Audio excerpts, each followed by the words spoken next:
My dear brothers and sisters, welcome to Science Dada. Class 11-এর second সেমিস্টারের বায়োলজির একটি চ্যাপ্টার রেচন পদার্থ ও তাদের নিষ্কাশন। এই চ্যাপ্টারটি থেকে যে প্রশ্নগুলি আগেও ইম্পর্টেন্ট ছিল, এখনও ইম্পর্টেন্ট রয়েছে এবং ভবিষ্যতের জন্য মোস্ট ইম্পর্টেন্ট, এর পাশাপাশি যে প্রশ্নগুলি প্রত্যেকটা বোর্ডের জন্যই মোস্ট ইম্পর্টেন্ট, সেই প্রশ্নগুলি আজকে আমরা উত্তরসহ আলোচনা করব। চলো শুরু করা যাক। ফার্স্টে দেখো 2 মার্কসের কোশ্চেন। ফার্স্ট কোয়েশ্চেন, হেনলির লুপের কাজ কী? হেনলির লুপ নেফ্রনের একটি অংশ যা মূত্রকে ঘন করতে সাহায্য করে। এটি জল এবং লবণের পূর্ণ শোষণে গুরুত্বপূর্ণ ভূমিকা পালন করে। তাহলে বুঝলে হেনলির লুপটা কি? এটা একটা নেফ্রনের অংশ যেটা মূত্রকে ঘন করতে সাহায্য করে এবং জল ও লবণ যে আছে লবণের পূর্ণ শোষণে গুরুত্বপূর্ণ ভূমিকা পালন করে। নেক্সট কোয়েশ্চেন, গ্লাইকোসুরিয়া কি? গ্লাইকোসুরিয়া হলো এমন একটি পদার্থ বা এমন একটি অবস্থা যখন প্রস্রাবে অতিরিক্ত গ্লুকোজ বা শর্করা নির্গত হয়। তাহলে কি গ্লাইকোসুরিয়া হলো এমন একটি অবস্থা যখন প্রস্রাবে কি হয়, অতিরিক্ত গ্লুকোজ বা শর্করা নির্গত হয়। সাধারণত কিডনি রক্ত থেকে গ্লুকোজ ফিল্টার করে এবং এটি পুনরায় রক্তে ফিরিয়ে দেয়। কিন্তু যখন রক্তে গ্লুকোজের মাত্রা খুব বেশি হয়ে যায় তখন কি করে, তখন কিডনি অতিরিক্ত গ্লুকোজের পুনরায় শোষণ করতে পারে না এবং এটি প্রস্রাবের মাধ্যমে কি করে বের হয়ে যায়। গ্লাইকোসুরিয়া ডায়াবেটিস মিলিটাসের একটি সাধারণ লক্ষণ। নেক্সট কোয়েশ্চেন, বাউম্যান ক্যাপসুল কাকে বলে? বাউম্যান ক্যাপসুল হলো নেফ্রনের একটি কাপ আকৃতির অংশ যা কি হয়, গ্লোমেরুলাসকে ঘিরে থাকে। এটি রক্ত থেকে তরল ফিল্টার করতে সাহায্য করে। তাহলে কি করে, রক্ত থেকে যে তরলটা আছে সেই তরলটাকে ফিল্টার করতে সাহায্য করে। Next question, glomerular filtration rate কাকে বলে? অর্থাৎ জিএফআর। তাহলে কি গ্লোমেরুলার ফিল্ট্রেশন রেট বা জিএফআর, এটা কিন্তু তোমাদের 1 মার্কসে যদি কোয়েশ্চেন হয় তাহলে এভাবে কোয়েশ্চেন দিতে পারে যে জিএফআর এর পুরো নাম লেখো, তখন তুমি কি বলবে? Glomerular filtration rate. এই গ্লোমেরুলার ফিল্ট্রেশন রেট হলো প্রতি মিনিটে বৃক্ক দ্বারা ফিল্টার করা রক্তের পরিমাণ। তাহলে কি প্রতি মিনিটে যে রক্তগুলো ফিল্টার হচ্ছে সেই রক্তের পরিমাণটা। এটি বৃক্কের কার্যকারিতা পরিমাপের একটি গুরুত্বপূর্ণ সূচক। নেক্সট কোয়েশ্চেন, কিটোনুরিয়া কাকে বলে? কিটোন বডির উপস্থিতিকে কিটোনুরিয়া বলে। তাহলে কি কিটোন বডির যে উপস্থিতিটা হয় সেটাকে আমরা কি বলবো? কিটোনুরিয়া। এটি ডায়াবেটিস, তারপর অনাহার বা অন্যান্য বিপাকীয় অবস্থার লক্ষণ হতে পারে। নেক্সট কোয়েশ্চেন, পোডোসাইট কি? দেখো, পোডোসাইট হলো বাউম্যানস ক্যাপসুলের কোষ যা গ্লোমেরুলাসের প্রাচীর তৈরি করে। তারা রক্ত থেকে তরল ফিল্টার করতে সাহায্য করে। এরপরের কোয়েশ্চেন, ইউরেটার ও ইউরেথ্রার মধ্যে পার্থক্য কী? দেখো, ইউরেটার হলো দুটি নল যা কি করে, বৃক্ক থেকে মূত্রাশয়ে মূত্র বহন করে। তাহলে কি করবে? বৃক্ক থেকে মূত্রাশয়ে মূত্র বহন করবে, আর এর দুটি নল।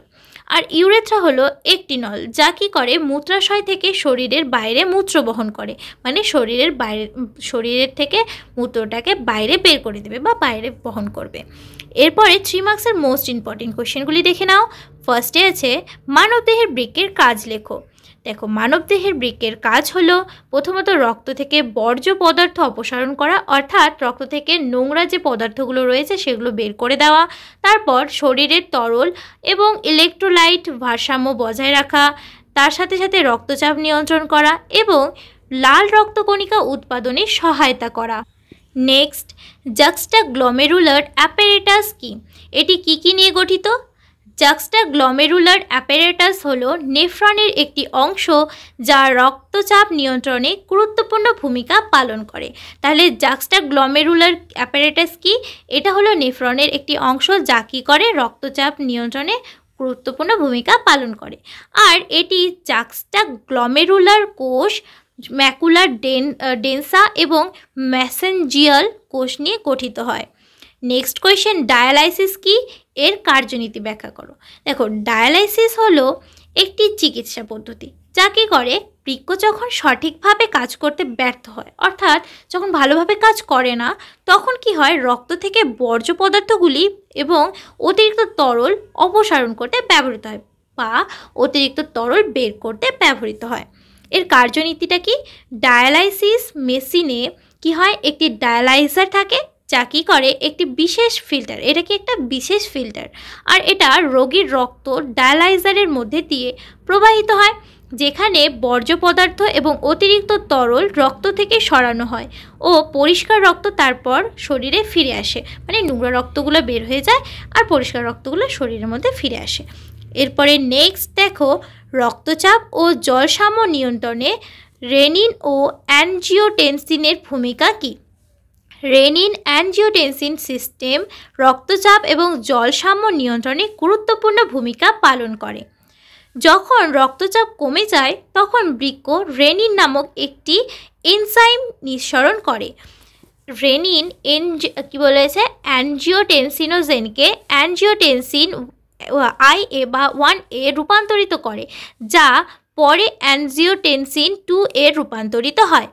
আর অ্যানজিওটেনসিন 2 রক্তনালীগুলিকে সংকুচিত করে এবং অ্যালডোস্টেরন নিঃসরণকে উদ্দীপ্ত করে, যা কী করে, বৃক্ককে জল এবং লবণ ধরে রাখতে সাহায্য করে। এর ফলে কি হয়, রক্তচাপ বৃদ্ধি পায় এবং জলের যে জলসাম্য বা জলের ভারসাম্য যে আছে সেটাকে বজায় রাখতে কী করে, সাহায্য করে। এরপরে 5 মার্কসের কোয়েশ্চেনগুলি দেখো। ফার্স্ট কোয়েশ্চেন কি বলেছে, রেচনতন্ত্র কাকে বলে?